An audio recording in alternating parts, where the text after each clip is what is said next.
ایران کے بادشاہ نے اپنے بیٹے کو پڑھانے کے لیے ایک استاد صاحب کا بندوبست کیا۔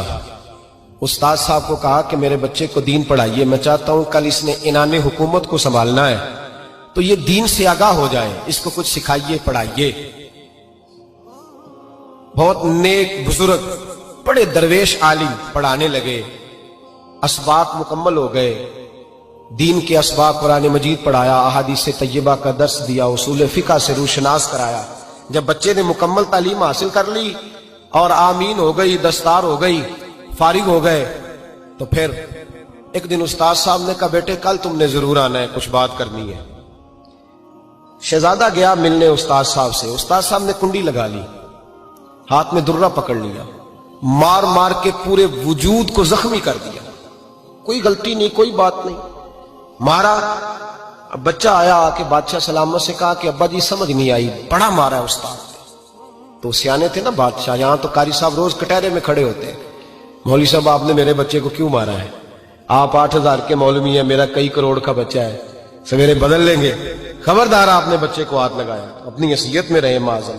جو قومیں استادوں کو کٹہروں میں کھڑا کرتی ہیں وہ ترقی نہیں کر پاتی، جو استادوں کو کٹہروں میں روز کھڑا کرتے ہیں۔ کہا ابا جی بڑا مارا ہے، تو والد بڑے سمجھدار تھے، کہنے لگے بیٹا استاد باپ ہوتا ہے، وہ زیادتی نہیں کرتا، کوئی بات ہوگی، میں تیرے استاد کو کٹہرے میں نہیں بلاؤں گا۔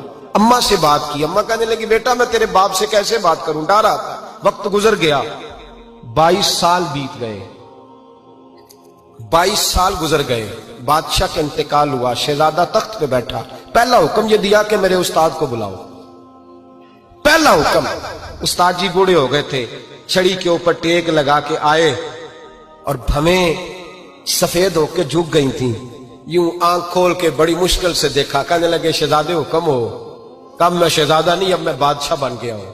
استاد جی 22 سال بیت گئے، آپ نے مارا تھا، پر وہ درد چونکہ زیادتی کی تھی، میرا قصور کوئی نہیں تھا، تو نہ میری روح سے درد گیا ہے نہ میرے جسم سے گیا ہے، میں بے اختیار تھا، پوچھ نہیں سکتا تھا، آج با اختیار ہوا ہوں۔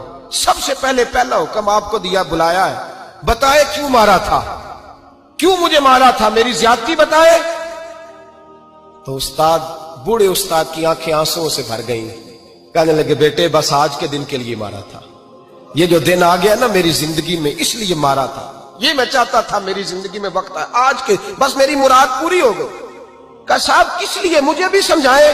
آپ فرمانے لگے کتنی دیر ہو گئی تجھے مار کھائے ہوئے، کتنا زمانہ بیت گیا؟ کہنے لگا 22 سال۔ فرمایا زخم بھولے تو نہیں، درد ختم تو نہیں ہوئی، تمہیں بات 1 منٹ کے لیے بھی تمہارے حافظے سے محو تو نہیں ہوئی؟ کہ استاد جی روز رات کو یاد آتی، روز خیال آتا تھا۔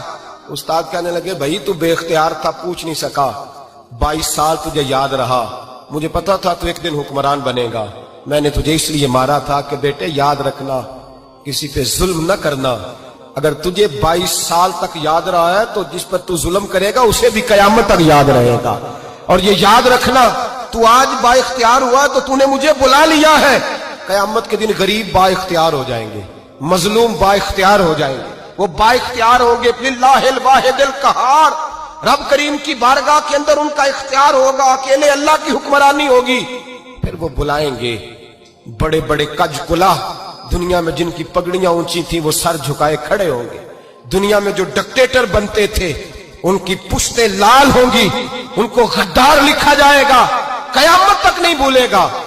ظلم کرنا تو سوچ سمجھ کے کرنا، اتنا کرنا جتنا تم سہ سکتے ہو۔